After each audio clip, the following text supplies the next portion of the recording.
Forget about the sickness that we've been dealing with last year and that we're just getting over now. There's a new sickness going around. It's an Amazon sickness. It's a feedback sickness. It's a feedback obsession.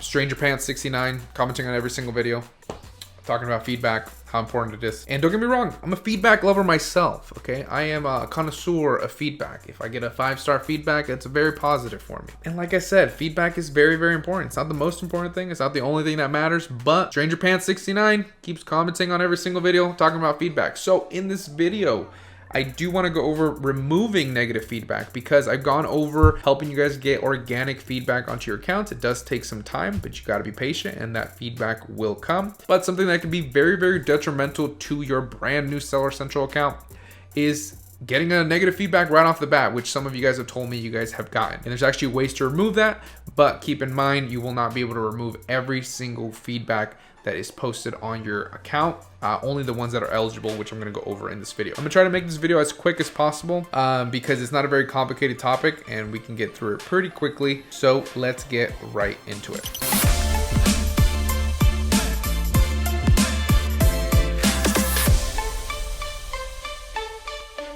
Okay, so let's pull up the requirements for feedback removal, which I'm gonna post right here, or I'm gonna pull up right here on the screen. So Amazon will remove feedback only in the following cases. So the feedback includes words commonly understood to be obscene, profane, Stranger Pants 69. The feedback includes seller-specific personally identifiable information, including email addresses, full names, or telephone numbers, so doxing somebody. The entire feedback comment is a product review. For example, the Acme Super widget lacks the sharpness and speed of the Acme Ultra widget. So this is the most common one you're gonna be dealing with. Usually you can remove them because a lot of times people think that they're leaving a product review, but they're actually leaving a seller account review.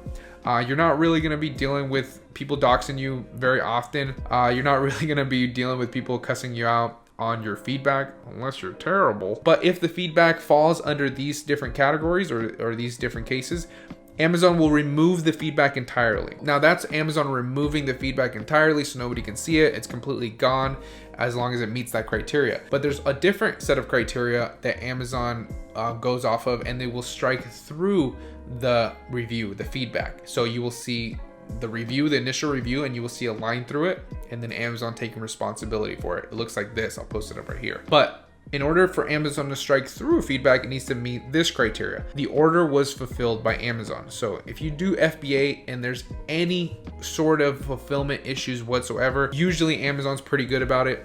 Sometimes they're not as good about it, so you will need to respond to it.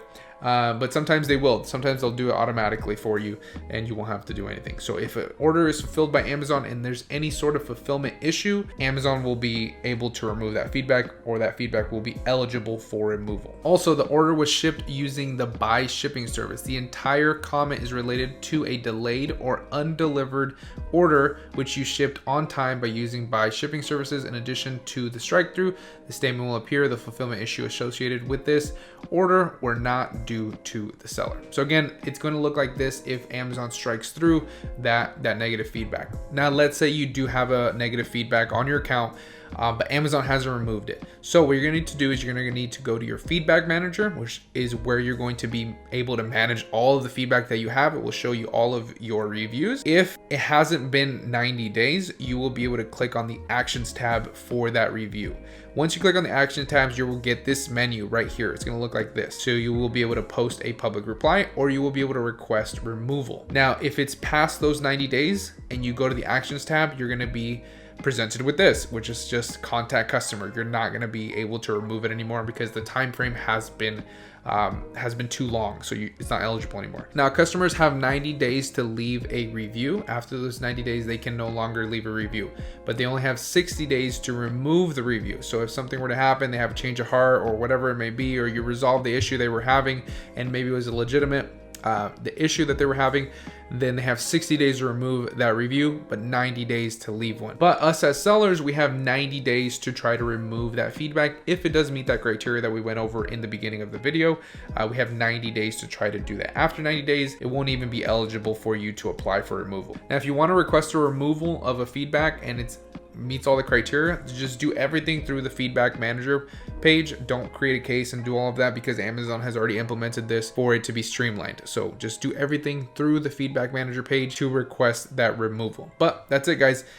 Like I said in the beginning, having feedback is very, very important. It's not the most important thing. It's not the only thing that you need to worry about. People are focusing way too much on this and not anything else, but it is very important. And when it becomes more important is when you do get that negative feedback and you have maybe 1 or 2 reviews already, or you have 0 reviews. That will really, really bring down your feedback percentage, especially if you can't remove it. Can't remove it, it's gonna suck. You'll still make sales, but it's gonna be more difficult. It's gonna be definitely more of an impact on your account because one negative feedback carries way more weight than a bunch of positive feedback. So you really want to avoid those negative feedbacks on your account as much as possible. But that's it, guys. Super, super simple, very, very quick and easy video for you guys. Hopefully you found this helpful. If you did find this helpful, please like the video. It really helps the channel grow.